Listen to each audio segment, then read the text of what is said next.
I hadn't spoken out loud in 4 years. Then I said 6 words, and only one person heard them. Dev talked enough for the both of us. He always had. People assume that's why we ended up friends, because he was loud and I wasn't, and he needed someone who wouldn't fight him for the floor. I think the truth is simpler. Dev looked at me in 4th grade and decided I was worth standing next to. I have a stutter, a bad one, the kind that locks up on the first sound and won't let go. It isn't nerves, and it isn't something you can breathe your way out of. The sentence is finished in my head, and my mouth just refuses to release it. By 6th grade, I'd stopped trying in public altogether. It was easier to say nothing than to stand there in front of 30 people with my jaw stuck open. Teachers gave up on me in about a week each. They'd stop calling my name, and I could feel the relief in the room when they skipped me. Kids asked why I never talked and then laughed before I could get anything out. Some decided I was stuck up. Most decided I wasn't smart. Dev never asked once. He dropped into the seat next to me on the first day of 4th grade and said, "I'm Dev. You don't have to talk. I've got plenty." And he meant it. When I got picked last in gym, he told everyone I was conserving energy for something bigger. When a kid did an impression of me in the hallway, Dev looked at him and said, "He just doesn't waste words on you." He did it so naturally, it never once felt like charity.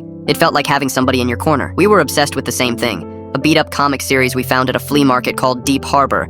It's about a salvage diver who carries this brass equipment case everywhere, full of little compartments. Dev always said I reminded him of the diver, not because of the adventure stuff, but because the guy never explains himself and everyone underestimates him anyway. Whenever I was low, Dev would say, "You're Harbor, you just don't know it yet." There was one thing I did know. I wanted to say something back to him, something real, something he'd keep. So, for his 16th birthday, I made him something. I didn't tell anyone. I worked in my dad's garage at night after homework when the house was quiet and I didn't have to be anything. I built the case from the comic out of scrap wood and brass hinges, matching the panels on the cover as close as I could get, sanding the corners round the way they'd be after years of use. 6 little drawers, exactly like the panels. I didn't fill them with dive gear. I filled them with us. The first held a strip of photo booth pictures from the mall in 7th grade. The second, a hand-carved copy of the pocket knife he lent me on a camping trip and never asked back. The third, a folded piece of paper listing what I'd have written under his name if he'd been in the comic. Loud, loyal, never once bored of me. The last drawer had a compass keychain in it. Real brass, the kind that actually works. It took me 11 months of mowing lawns. Taped underneath was a note that said, "Open this one with me." I barely slept the night before. At the party, I sat on my hands until everyone cleared out, and it was just the 2 of us on his bedroom floor, same as always. I handed it over without a word. He went completely still. "You made this," he said, not a question. He ran his thumb along the hinges like he was checking whether it was real. He opened the drawers one at a time and got quieter with each one,